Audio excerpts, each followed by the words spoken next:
Okay, example number 4 gets a little bit more complicated. Now we're flying a model airplane 22 feet in 2 seconds.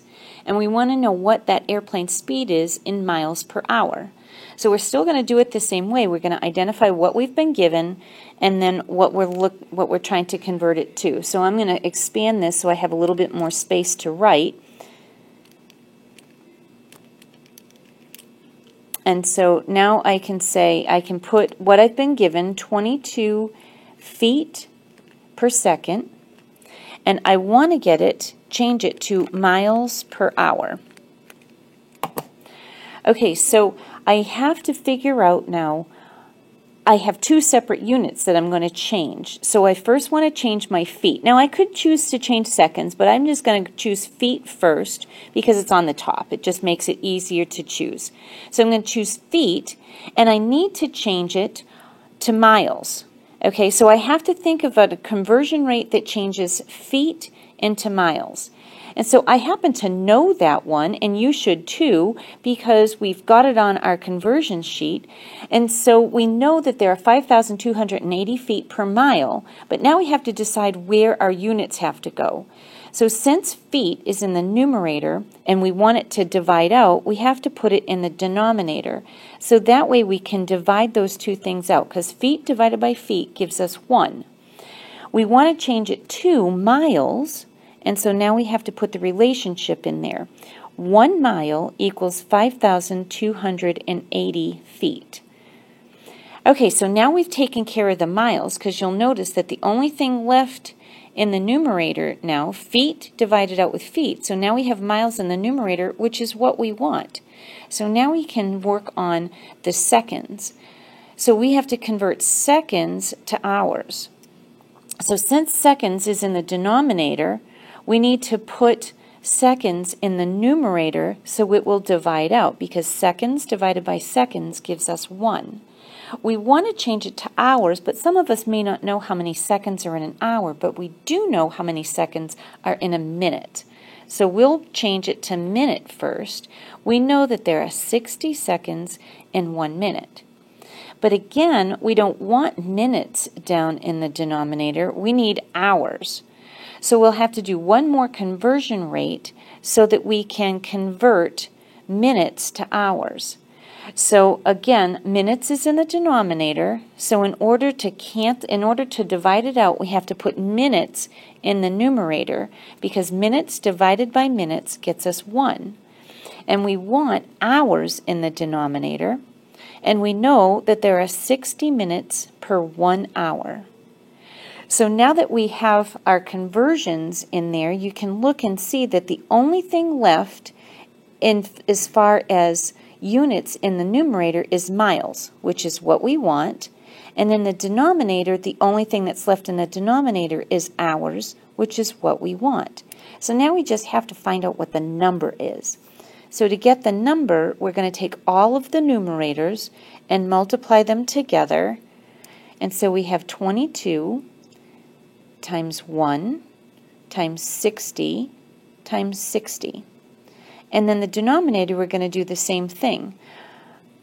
Oh, and I forgot to put 2 seconds down there. It was supposed to be 22 feet per 2 seconds. So we have a 2 there times 5,280 times 1 times 1. Okay, so we have all of our numerators together, all of our denominators together. We're going to multiply them, and we'll end up with an answer that we can divide. So our numerator is 79,200, and our denominator is 10,560. And when we divide those out, we get 7.5 miles per hour. And that's the answer to that example. Okay, and finally example number 5, we're going to convert 110 miles per hour to feet per second. And this is a little bit long, so hopefully we can work our way through it. So we're going to start with 110 miles per hour. So we're going to specify that on the left-hand side because that's what we're given. And way over on the right-hand side, just so we don't forget, we're trying for feet per second. So I'm going to choose to convert miles to feet first because I like to go top to bottom. So I'm going to put the conversion rate in here, and miles has to go in the denominator over here because I want it to divide out. Miles divided by miles gives me 1, and I want it to change to feet. And I know the conversion rate for that is 5,280 feet per 1 mile. Whoops, 80. And so I've taken care of my miles and got it into feet. So now I need to change my hours. So I'm going to change my hours, but I don't know how many seconds are in an hour, but I do know that there are 60 minutes in an hour. So I'm going to first decide to change it to minutes. Well, this time my hour is in my denominator, and so I need to put hours in my numerator because I want them to divide out. And hours divided by hours gets me 1, and so the hours is gone, and I want to change it to, in this case, minutes, because I know that conversion rate. So I know that there are 60 minutes in 1 hour. But of course I'm still not done because I don't want it in feet per minute, I need it in feet per second. So I need one more conversion rate, and I'm going to put minutes in the numerator this time because I need minutes to divide by minutes to give me 1, and I'm going to convert it to seconds. I know that there are 60 seconds in 1 minute, so I'm able to place my numbers in there that way. Now if I look very carefully, I can notice that as I go along the numerator, the only units that are left are feet, which is what I want. And in the denominator, the only units that are left are seconds, which is what I want. So now I just have to deal with the number part of my problem. So I'm going to take all of the numbers out of my numerator and multiply them together. So I'll have 110 times 5,280, and I don't need to multiply by the 1, so I'm not going to bother to write that down. In the denominator, I have a 1, a 60, and a 60. Again, I'm not going to write the 1 down because that doesn't do anything to the multiplication, but I have 60 times 60.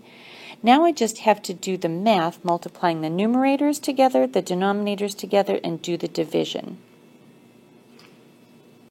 So we have 580,800 feet per 3,600 seconds, and we need to do that division, and when we do that division of those numbers, we get 161.3 repeating feet per second, and that would be the answer to convert that. I hope that all works for you, and we'll just continue to work these kinds of problems until you get them clear, but really all we're doing is taking what we're given, and in this case 110 miles per hour, and we're figuring out what we want to change, where it needs to go, and what the conversion relationship is. And we continue to do that all along the way until we finally get to the units that we want in the end.